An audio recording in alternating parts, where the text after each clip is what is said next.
বাড়িতে কেউ নেই। বাঁচাও, গ্যাস সিলিন্ডার আগুন ধরে গেছে। এখন আমি কি করে এখান থেকে পালাবো? আমি তো খোঁড়া লোক। কে আছে? বাঁচাও। দেখি এটা লাঠি দিয়ে এখান থেকে হটিয়ে দিই। এখন আমি কি করে এখান থেকে যাবো? কে আছে? বাঁচাও, হেল্প হেল্প, কে বাঁচাও। বলালে কাউকে পাঠাও। আমার পায়ের যন্ত্রণাও বেড়ে গেছে, বাঁচাও।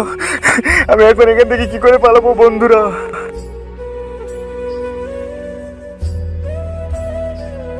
হ্যাঁ হাসান হাসান হাসান, ওই দেখো ওই শাহিনদের বাড়ি থেকে আগুন বেরোচ্ছে কেন? ধোঁয়া কিরকম দেখো, তাড়াতাড়ি চলো। হ্যাঁ সত্যি তো, এত ধোঁয়া বেরোচ্ছে কেন? নিশ্চয়ই মনে হয় আগুন টাগুন ধরে গেছে। ওদের বাড়িতে কেউ আছে তাই।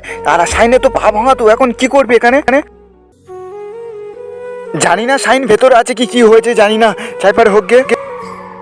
কি ব্যাপার, এখানে শাইনদের বাড়ির সামনে এত ধোঁয়া বেরোচ্ছে কেন? কি হয়েছে বিষয়টা তো দেখতে হবে তো। শাইন তো একে খোঁড়া লোক, ওর কি হয়েছে দেখি বিষয়টা। শাইন বাড়িতে আছে তাই? এত খোঁড়া লোক। ওই দাদা কোথায় যাচ্ছ? শাইন শাইন ভাই দরজা খোল, তুই বাড়িতে আছিস? ও তো খোঁড়া লোক, তো জানি না ভিতরে থাকলেও কেউ আওয়াজ করতে পারে। দেখি এই জানলা টপকে দেখি। হ্যাঁ এটা কি দেখতে